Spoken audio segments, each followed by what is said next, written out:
Now, prosecutors reject the claim of the defense that NBI Director Melvin Matibag's testimony was hearsay. And mobile journalist Amy Atienza now joins us live for the latest. Amy, what can you tell us? Yes, good morning po, Lynn. Tumanggi nga ang prosecution team na isang hearsay lamang ang naging testimonya ni NBI Director Melvin Matibag pagdating dito sa impeachment trial ni Vice President Sara Duterte. Dagdag pa nila doon sa pagpresenta nga ng defense pagdating sa isang survey kung saan lumabas na mataas yung trust rating ni Vice President Sara Duterte kumpara kay Pangulong Bongbong Marcos, na sabi nila na isa rin daw ito nga dahilan na kung sinabing mataas yung trust rating kay Vice President Sara Duterte ay mas mataas din yung tsansa na maraming tiwalang nasira pagdating nga dito sa presentasyon nila, lalong-lalo na sa grave threats and destabilization na binibigay ni Vice President Sara Duterte laban sa pamahalaan. Ngayon, inaasahan natin yung pagpapatuloy ng cross-examination at nasaad na rin ng prosecution team na plano rin nila magkaroon ng redirect examination pagdating nga dito sa magiging testimony ni Director Matibag, kung saan nga maaaring magsiwalat pa sila ng karagdagang impormasyon patungkol pa rin doon sa investigasyon na ginagawa ng National Bureau of Investigation, lalong-lalo na doon sa ginawa nilang Special Task Force na siyang nag-iimbestiga mismo ng mga pagbabanta ni Vice President Sara Duterte. Anila, ito daw ay hindi lang threat sa buhay ng Pangulo dahil ang pagbabantang ginawa ni Vice President Sara Duterte ay hindi lang mismong pagbabanta, kundi nagsisimbolo na rin o nagkakaroon na rin ng implication na may plano na nga itong si VP Sara na i-assassinate ang Pangulo at isa na raw itong threat to national security. Kaya abangan natin kung ano pa nga ba yung magiging takbo mismo ng impeachment trial pagdating dito sa ikasyam na araw ng trial ni VP Sara.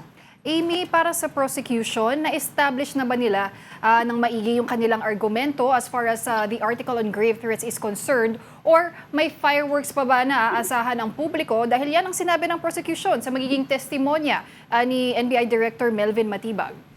Nung mga nakaraang araw nga Pauline, ang sinasabi dito ay may mga pasabog pa na ilalabas itong si NBI Director Melvin Matibag. Pero kahapon sa press conference din na ginawa ng prosecution team ay nasabi na na parang kumpleto na nga itong storya ng investigasyon ng National Bureau of Investigation.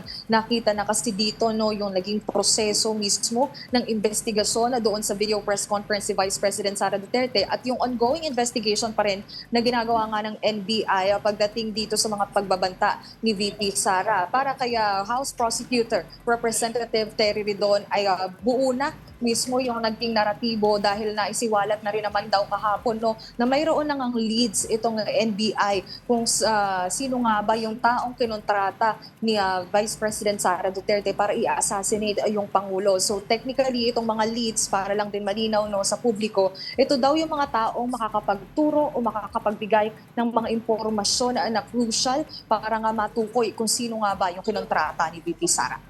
At kahapon, Amy, tinanong ang ilang House prosecutors kung ano ang kanilang magiging posisyon kung sakasakaling mag-resign si Vice President Sara Duterte in the midst of her impeachment trial. Ano naman ang naging sagot ng ilang mga kongresista dyan?